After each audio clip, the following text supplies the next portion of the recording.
La première fois que je l'ai rencontré, c'était au quartier chinois de la ville de Java, dans les années 80. Il ne voulait pas qu'on révèle son nom ou son adresse. Alors, on l'appelait JD, Jacques la Dynamo. Il n'était qu'un simple guérisseur, disait-il, mais il avait cette capacité à produire une énergie puissante à partir de son corps, qu'il communiquait ensuite à ses patients. Parfois, il utilise des aiguilles, parfois juste ses mains. Il appelle cette énergie le Qi, une énergie si puissante qui fait appel à un assistant pour tenir les jambes des patients. Nous l'avions suivi durant des années dans ses tournées de guérison dans la ville de Java. Il refusait d'être filmé. Il disait que son pouvoir était le résultat d'un type de méditation rattaché à une ancienne tradition secrète. Et ce n'était que lorsque mon frère Lorne était allé le voir pour une grave infection à un œil qu'il avait finalement accepté d'être filmé en 1987.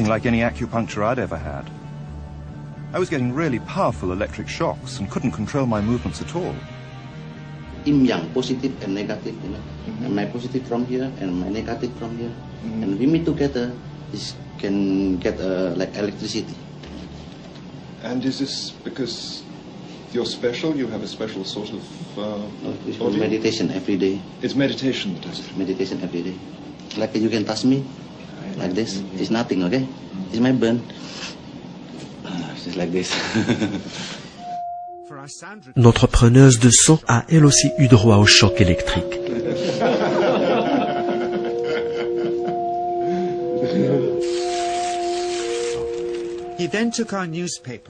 Il a ensuite pris un journal et nous a amenés dehors pour nous montrer qu'on pouvait également brûler un objet avec l'énergie Qi.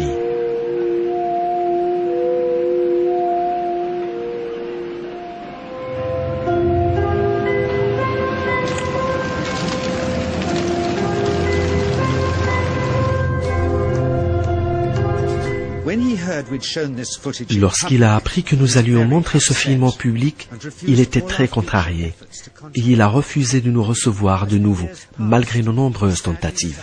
Après quelques années, nous commencions à désespérer de le revoir un jour.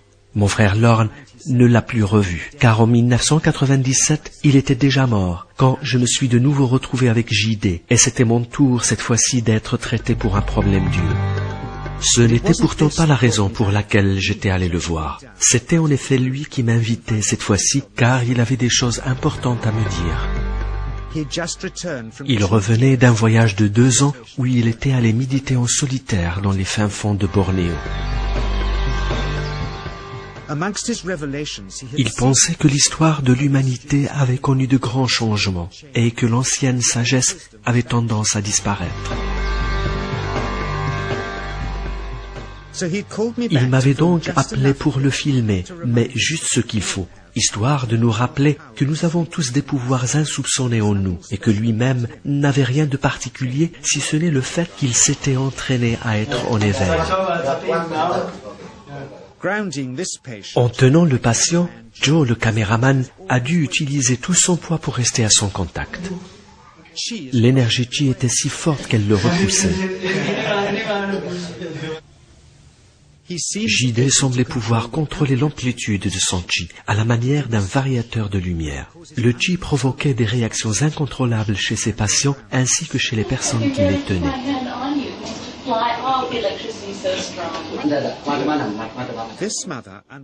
Cette maman recevait des décharges électriques chaque fois qu'elle touchait son enfant.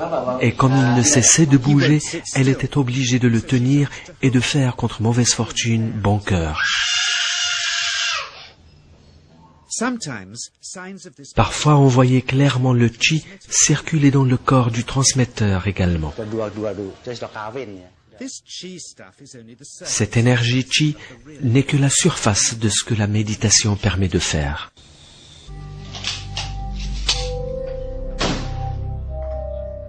Le fait de projeter le Qi dans la paume de la main peut également servir à résister à des balles en plomb, dit-il.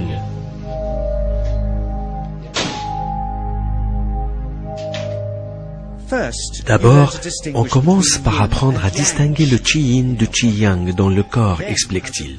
Ensuite, on apprend comment attirer le Qi dans le chakra du nombril et enfin comment le projeter. Et c'est ce mélange proportionné du Yin et du Yang qui explique les différents effets, comme pousser ou tirer un objet ou y mettre le feu.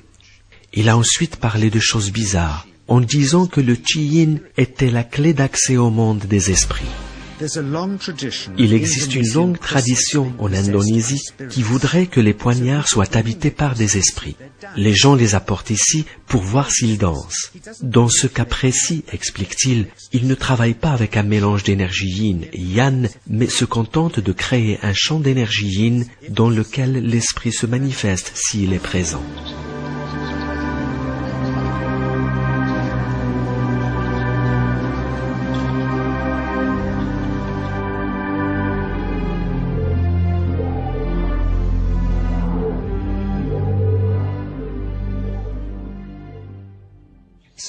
J'ai donc invité une petite équipe de scientifiques américains pour tester avec des instruments de mesure si ce que disait JD était vrai.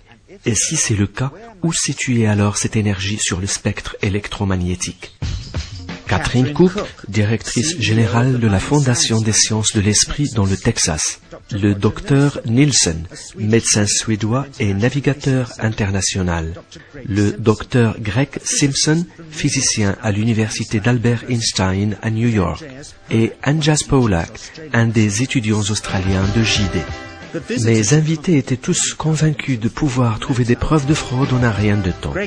Greg est le premier cobaye. Ils se sont gênés de devoir avouer qu'ils sentent quelque chose. Tandis que le docteur Roger ne sait pas à quoi s'attendre.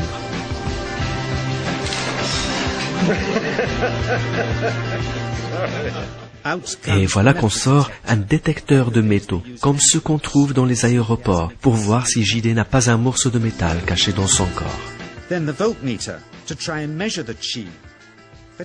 Et voilà maintenant un voltmètre pour tenter de mesurer le Qi.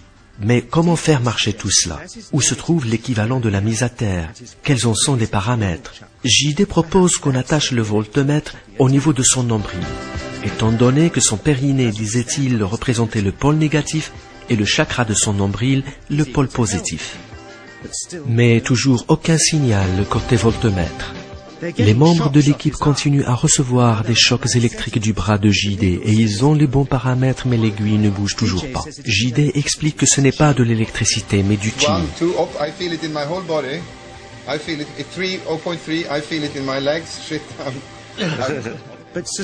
Soupçonnant des trucages qu'ils ne pouvaient trouver chez lui, les membres de l'équipe ont insisté pour qu'on aille dans une chambre d'hôtel choisie au hasard quelques kilomètres plus loin, pour voir s'il peut allumer une ampoule électrique avec ses doigts. La mise à terre de l'ampoule sur le mur étant impossible, c'est Greg qui tient l'un des fils, tandis que JD pompe du Qi dans l'autre. Les ampoules sont des ampoules à diode électroluminescentes qui s'allument avec des couleurs différentes en fonction de l'intensité du courant. Tout allait bien et JD était content aussi de l'expérience jusqu'au moment où il nous invite tous chez lui, où il essaie de faire passer un pic à travers la table. Ne réussissant pas à le faire passer par-dessus à cause du plastique laminé, il essaie de le faire passer par-dessous en le faisant pénétrer dans du vrai bois.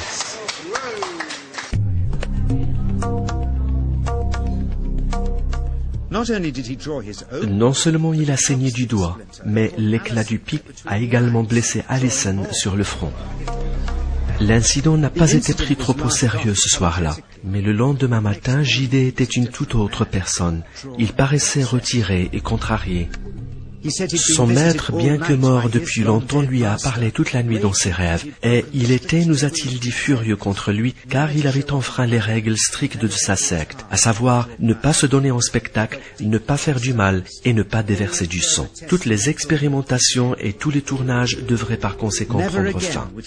Ces expériences ne seront plus jamais montrées en public, et il ne pourra plus accepter de nouveaux étudiants.